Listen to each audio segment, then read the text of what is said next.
அடுக்கடுக்கா வந்துட்டு நம்ம வந்துட்டு ஏர்லி ஃப்ளவரிங் மூலியமாக வந்துட்டு முன்கூட்டியே வந்து பூவை கொண்டு வரதன் மூலியமாக எந்த அளவுக்கு வந்து மாம்பிஞ்சுகளை வந்து நம்ம வந்து இறக்கிருக்கோம்னு சொல்லி பாருங்க. பூவா வந்ததில்லை, தொடர்ச்சியாக வந்து அடுக்கடுக்கா பார்த்தீங்கன்னா எவ்வளோ வந்து பிஞ்சுகள் வந்து இறக்கிருக்குன்னு சொல்லி பார்க்கலாம். இதில் மா வெரைட்டிஸில் இன்றைக்கி வந்து சந்தையில் பார்த்தீங்கன்னா அதிகமாக பார்த்தீங்கன்னா வந்துட்டு மார்க்கெட்டில் விளைவிக்கக்கூடிய இமாம் பசந்த், மல்லிகா, அல்போன்சா, செந்தூரம், பங்கனப்பள்ளி, காலப்பாடு, ருமானி இது போல் வந்து வீரிய ரகங்களை வந்து நாம் வந்து சாகுபடி பண்ணி கொடுக்குறோம். அதான் மெச்சூர்டு ஸ்டெம்ஸ்ன்னு சொல்லுவாங்க இல்லைங்களா, இது போல் வந்துட்டு மெச்சூர்டு ஸ்டெம்ஸ் எடுத்து நாம் வந்து கிராஃப்ட் பண்ணுறது மூலியமாக ஆல்ரெடி வந்து காப்பு செடியில் இருக்கக்கூடிய ஒரு ஸ்டெம்ஸ் எடுத்து நாம் வந்து ஒட்டு கட்டுறது மூலியமாக ஒட்டு கட்டலாம், பட்டிங் பண்ணலாம், சைட் கிராஃப்ட் பண்ணலாம். இது போல் வந்துட்டு ஏர்லி ஃப்ளவரிங் நம்ம வந்து கொண்டு வரக்கு உண்டான டெக்னாலஜி பேஸ்டு அக்ரிகல்ச்சர் வந்து உளவி வந்துட்டு ஃபார்மர்ஸ்க்கு வந்து கைட் பண்ணுது. அனைவருக்கும் வணக்கம். உளவி ஆர்கனைசேஷன்லேருந்து நான் உங்கள் தினேஷ்குமார். நாம் மா சாகுபடி பற்றி பார்த்துருந்தோம். முக்கணிகளில் ஒன்றான மா வந்து எந்தெந்த மண்ணிலையெல்லாம் வரும், எந்தெந்த மண்ணிலையெல்லாம் வராது, அதுக்கு நீர் மேலாண்மை என்ன, அது எப்படிப்பட்ட பயிர் அப்படிங்கிறத பற்றி இந்த காணொலியில் நம்ம தெளிவாக வந்து பார்க்கலாம். இப்போ நீங்கள் கீழே பாருங்கள், எந்த அளவுக்கு வந்துட்டு சுண்ணாம்பு சரள பூமியில் மா வந்து சாகுபடி பண்ணியிருக்கோம் அப்படிங்கிறத பாருங்கள். கிட்டத்தட்ட களித்தரையோடு சேர்ந்தது. மா சாகுபடியை பொறுத்தளவுக்கு பொதுவாகவே மா வந்து பார்த்திங்கன்னா ஒரு ட்ரைலேண்ட் கிராப்னு சொல்லுவாங்க. அதாவது வறட்சியை தாங்கி வளரக்கூடிய ஒரு சாகுபடியில் ரொம்ப முக்கியமான ஒன்றுன்னு சொல்லி பார்த்தீங்கன்னா வந்துட்டு மா சாகுபடி தான். மா சாகுபடியில் ஏன் வந்து ட்ரைலேண்ட் கிராப்னு சொல்கிறாங்கன்னா, உங்களுக்கு வந்து பூக்கும் தருவாயில் கிட்டத்தட்ட வந்து ஒரு 4 மாத காலம் ஆஃப்டர் 3 இயர்ஸ், அதாவது வந்து ஃப்ளவரிங் வந்ததுலேருந்து, இப்போ நம்ம வந்து போன காணொலியில் 2வது வருஷமே எப்படி அறுவடை கொண்டு வரதுன்னு காமிச்சிருந்தோம். அப்போ 2வது வருடம் அறுவடைக்கு ஒரு செடி தயாராகிடுச்சு, பூ வெளியே தள்ளிடுச்சுனாலே தொடர்ச்சியாக ஒரு 4 மாத காலம் வந்து பார்த்தீங்கன்னா தண்ணீரே வந்து கொடுக்குறத மொத்தமாகவே ஸ்டாப் பண்ணிடுவோம்.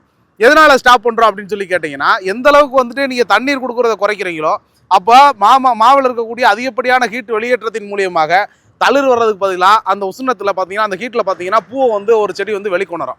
அப்படி வெளிக்கொணர்ந்து இப்போ பார்த்தீங்கன்னா எல்லா பக்கமே வந்து பார்த்தீங்கன்னா மா வந்து இப்போ பூ வந்துக்கிட்டு இருக்கு. அதாவது மாவோடைய ஃப்ளவரிங் ஸ்டேஜ்னு சொல்லி வந்துட்டு யூனிவர்சிட்டி சொல்கிறதுன்னு சொல்லி கேட்டிங்கன்னா, டிசம்பரில் ஆரம்பித்து அதாவது நவம்பர் 15க்கு மேலே ஆரம்பித்து ஜனவரி எண்டு வரைக்கும் வந்து பார்த்தீங்கன்னா ஃப்ளவரிங் வரும். அதனால தான் பார்த்தீங்கன்னா ஒரு மாவினுடைய வயதுன்னு சொல்லி பார்த்தீங்கன்னா 80லேருந்து 90 நாட்களில் ஒரு பூவிலேருந்து வந்த ஒரு பூவாக வரக்கூடிய மா வந்து பார்த்தீங்கன்னா அறுவடைக்கு வர்றதுக்கு 90 நாள் ஆகும் அப்படின்னு சொல்லுவாங்க.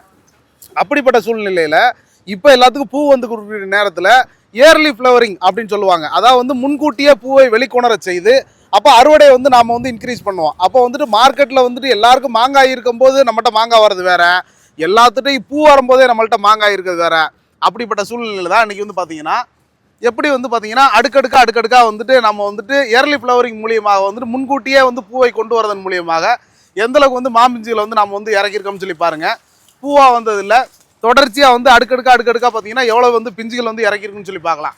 இதில் மா வெரைட்டிஸில் இன்றைக்கி வந்து சந்தையில் பார்த்தீங்கன்னா அதிகமாக பார்த்தீங்கன்னா வந்துட்டு மார்க்கெட்டில் விளைவிக்கக்கூடிய இமாம் பசந்த், மல்லிகா, அல்போன்சா, செந்தூரம், பங்கனப்பள்ளி, காலப்பாடு, ருமானி இது போல் வந்து வீரிய ரகங்களை வந்து நாம் வந்து சாகுபடி பண்ணி கொடுக்குறோம். அதாவது வந்துட்டு நீங்கள் புதுசாக வரக்கூடிய வந்து தாய்லாந்து ஆல் சீசன் மேங்கோ இதை விட இன்னும் சிறப்பு. இதாக வந்துட்டு சீசனுக்கு மட்டும் வருது, இது ஆஃப் சீசனுக்கு மட்டும் வரும். ஆனால் அது எல்லா சீசனுமே வரும், த்ரூஅவுட் தி இயர் வரும். அப்போ வந்து த்ரூஅவுட் தி இயரை வந்து வருடம் பூரா காய்க்கக்கூடிய மாங்காயிலிருந்து, ஒரு ஆஃப் சீசன் காய்க்கக்கூடிய மாங்காயிலிருந்து, ஒரு சீசனுக்கு காய்க்கக்கூடிய மாங்காயிலிருந்து, அப்போ எல்லா விதமான மாங்கன்றுகளுமே வெறும் மாங்கன்று மட்டும் கொடுக்குறது இல்லாமல் அது எப்படி நடவு பண்ணுறது, அதனுடைய இடைவெளி என்ன, ஒரு ஏக்கருக்கு எவ்வளோ செடி சாகுபடி பண்ணலாம், அடர் நடவு முறைனா என்ன, உங்களுக்கு நார்மலான வந்து ஹை டென்சிட்டி மெத்தட்னா என்ன, அல்ட்ரா ஹை டென்சிட்டி மெத்தட்னா என்ன அப்படிங்கிறத நம்ம விவசாயிகளுக்கு வந்து இலவச ஆலோசனை கொடுத்து நம்ம வந்து டெவலப் பண்ணுறோம். இது ஒரு செடியில் மட்டும் இல்லை, 15க்கு 15 இடைவெளியில் பார்த்தீங்கன்னா நாம் வந்துட்டு ஒரு ஏக்கருக்கு வந்து 200 நாட்களுக்கு மேலே வந்து நாம் வந்து சாகுபடி பண்ணியிருக்கோம். இப்போ நீங்கள் பார்த்தீங்கன்னா தெரியும், மாவில் வரக்கூடிய ரொம்ப முக்கியமான நோயான பார்த்தீங்கன்னா பவுல்ட்ரி மெல்டியூன்னு சொல்லுவாங்க. இந்த இலையில மேல் பக்கம் பார்த்தீங்கன்னா பவுடர் பூசின மாதிரி இருக்கும். அதுபோல் வந்து நோய் பிரச்சனைகள் எதுவுமே இல்லை. 2வது வந்து பார்த்தீங்கன்னா மேங்கோவில் இருக்கக்கூடிய ஒரு பெரிய அளவு பிரச்சனைன்னு சொல்லிங்கன்னா சக்கிங் பெஸ்ட்னு சொல்லுவாங்க. சாறு உறிஞ்சும் பூச்சி. இந்த இலையில பார்த்தீங்கன்னா மின்னும் தொட்டு பார்த்தீங்கன்னா பிசின் மாதிரி இருக்கும். அப்போ அந்த பெஸ்ட்டை வந்து நம்ம வந்து கண்ட்ரோல் பண்ணியிருக்கோம். அப்போ வந்து உங்களுக்கு வந்து பூச்சி மேலாண்மையும் நோய் மேலாண்மையும் வந்து நம்ம வந்து முன்கூட்டியே வந்து நம்ம வந்து கட்டுப்படுத்துறது மூலியமாக எந்த அளவுக்கு பார்த்தீங்கன்னா அடுக்கடுக்கா பார்த்தீங்கன்னா வந்து எந்த அளவுக்கு வந்து பிஞ்சுகள் வந்து இறங்கியிருக்கு அப்படிங்கிறத நீங்கள் வந்து தொடர்ச்சியாக வந்து பார்க்கலாம். வாங்க அடுத்தடுத்த மரங்களை பார்க்கலாம். இப்போ மா சாகுபடியில் எதனால் வந்து அதை வந்து ட்ரைலேண்ட் கிராப்னு சொல்கிறோம், எல்லா வகையான மண்ணிலையுமே சாகுபடி பண்ண முடியுமா, அது எப்படி லாபகரமான பயிரா அப்படின்னு சொல்லி நீங்கள் கேட்டிங்கன்னா, ஒரு ஏக்கருக்கு 200 நாற்றுகள் வந்து நாம் வந்து சாகுபடி பண்ண முடியும் 15க்கு 15 அப்படிங்கிற இடைவெளியில். அப்போ 200 நாற்றுகள் சாகு பண்ணி 2வது வருட எண்டிலிருந்து பார்த்தீங்கன்னா நம்ம வந்து அறுவடை கொண்டு போகலாம். மாவினுடைய வயதுன்னு சொல்லி பார்த்தீங்கன்னா கிட்டத்தட்ட 30 ஆண்டுகளுக்கு மேலே வந்து பார்த்தீங்கன்னா அது வந்து அறுவடை கொடுக்கக்கூடிய பயிர் ஒரு பல்லாண்டு பயிர் அப்படின்னு சொல்லலாம். ஒரு மரம் 2வது வருஷம் ஆரம்பத்தில் வந்து பார்த்தீங்கன்னா ஒரு 15 கிலோ வந்து அறுவடை கொடுக்கக்கூடிய ஒரு மாமரம் 5 ஆண்டுகளுக்கு பிறகு பார்த்தீங்கன்னா 50லேருந்து 70 கிலோ வரைக்கும் ஒரு மாஞ்செடி வந்து பார்த்தீங்கன்னா அறுவடை கொடுக்கக்கூடியது. அப்போ மாங்காய் மார்க்கெட்டில் கிலோ வந்து 20 ரூபாய்க்கு தான் வந்து சந்தைப்படுத்தப்படுது அப்படின்னால் கூட நமக்கு வந்துட்டு கிட்டத்தட்ட ஒரு 50 கிலோ வரக்கூடிய இடத்துல பார்த்தீங்கன்னா கிட்டத்தட்ட ஒரு 1000 ரூபாய் வந்து பார்த்தீங்கன்னா ரொம்ப எளிமையாக கிடைக்கும். இது வந்து 5 ஆண்டுகளில். அப்போது ரொம்ப சொற்பமாகவே பார்த்தீங்கன்னா ஒரு 2 லட்ச ரூபாயிலிருந்து 3 லட்ச ரூபா வந்து பார்த்தீங்கன்னா ரொம்ப எளிமையாக வந்து அறுவடை கொண்டு போகலாம். அப்போ இப்போ வந்து 3 லட்ச ரூபா தான் வருது, 4 லட்ச ரூபா தான் வருது, இதுல இருந்து எப்படி வந்து ஒரு லாபகரமான பயிரா நீங்க வந்து சொல்றீங்க அப்படின்னு சொல்லி கேட்டீங்கன்னா, மாவுல பராமரிப்புங்கிறது ரொம்ப ரொம்ப ரொம்ப ரொம்ப குறைவு. எதனால சொல்லி கேட்டீங்கன்னா, பூக்கும் தருவாயில மட்டும்தான் வந்து பாத்தீங்கன்னா நீங்க வந்துட்டு மருந்து தெளிப்பு, அது வந்து இயற்கை முறையிலையோ அல்லது கெமிக்கலாவோ ஏதாவது வந்து ஒரு மருந்து தெளிப்பு வந்து அதுக்காக இயற்கை முறையில் பார்த்தீங்கன்னா புளிச்ச மோர், அரப்பு மோர், தேமோர் கரைசல் இது போல வந்து தெளிச்சு வந்து நம்ம வந்து பூ வந்து வெளிக்கொண்டு வர செய்யலாம். கெமிக்கல் முறையில் பார்த்தீங்கன்னா நிறைய வந்து கெமிக்கல் ஃபெர்டிலைசர்ஸ் இருக்குது. அப்போது நான் அந்த பூக்கும் தருவாயில் மட்டும்தான் கொண்டு போக முடியும். 2வது என் நிலத்தில் வந்து இருக்குங்க, ஆனால் வந்து போதுமான அளவுக்கு தண்ணி இல்லைங்க, தண்ணீர் வந்து ரொம்ப ரொம்ப குறைவாக இருக்குங்க அப்படிங்கிற விவசாயிகள் நீங்கள் தாராளமாக வந்து மா சாகுபடியை நோக்கி போகலாம். காரணம் வந்து 2 ஆண்டுகளுக்கு பிறகு உங்களுக்கு 6 மாத காலம் வந்து ஒரு மாஞ்செடிக்கு வந்து தண்ணி இருந்தால் போதும். அது எப்போ தண்ணி தேவைப்படும்னு சொல்லி கேட்டிங்கன்னா, உங்களுக்கு பூத்து உங்களுக்கு மிளகு சைஸில் வந்து பார்த்தீங்கன்னா அந்த பட்ஸு வந்து பிஞ்சு வந்து இறங்கின பின்னாடி நீங்கள் வந்து தண்ணி கொடுத்தீங்கன்னா போதுமானது. அதுக்கப்புறம் அறுவடை முடிந்த பின்னாடி நீங்கள் வந்து தண்ணி வந்து நிப்பாட்டிக்கலாம். ஒரு மரம் வந்து 4 வருஷம் ஆச்சு, 5 வருஷம் ஆச்சு, பெரிய வறட்சி வந்துருச்சு, பஞ்சம் வந்துருச்சு, எனக்கு தண்ணியே இல்லை அப்படின்னால் கூட நிச்சயமாக மா பார்த்தீங்கன்னா ஓராண்டு இல்லை 2 ஆண்டுகள் வரைக்கும் தண்ணியே இல்லாட்டி கூட மா வந்து தாங்கக்கூடியது. ஏன்னு கேட்டிங்கன்னா மாங்காய் வந்து பார்த்தீங்கன்னா ஒரு பால் மரத்தினுடைய சேர்ந்தது இல்லைங்க. இப்போ நான் வந்துட்டு வீட்டுக்கிட்ட வந்து ஒரு 5 மரம் வந்து வச்சுட்டேன், ஆனால் வந்து வீடை வந்து எக்ஸ்டெண்ட் பண்ண போகிறேன், காம்பவுண்ட் வால் எடுக்க போகிறேன், அது என்னங்க செய்யறதுன்னு கேட்டிங்கன்னா மற்ற மரங்கள் மாதிரி பிடுங்கி வீச வேண்டிய அவசியம் இல்லை.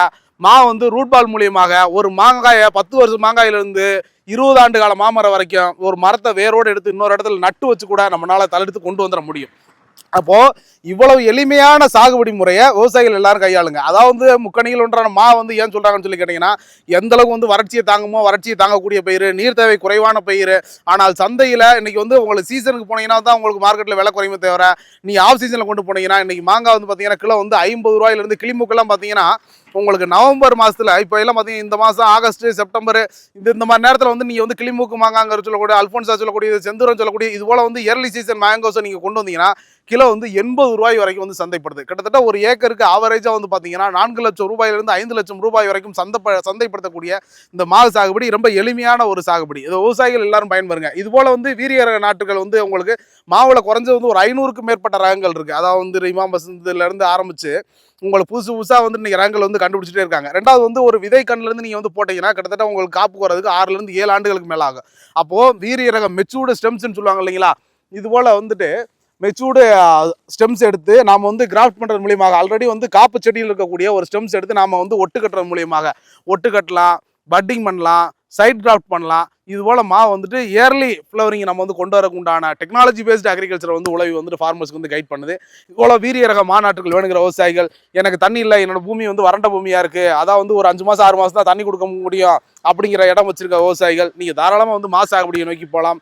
தாய்லாந்து ஆல் சீசன் மேங்கோவிலேருந்து உங்களுக்கு இயர்லி ஃப்ளவரிங் கொண்டு வரதுலேருந்து சீசனுக்கு ஃப்ளவரிங் கொண்டு வரதுலேருந்து உழவி முற்றுமுழுதாக உங்களுக்கு வந்து துணை நிற்கும். மேற்கொண்டு விவசாயிகள் மாநாட்டு வேணுங்கிற விவசாயிகள் நீங்கள் உழவியை தொடர்பு கொள்ளலாம். நன்றி, வணக்கம்.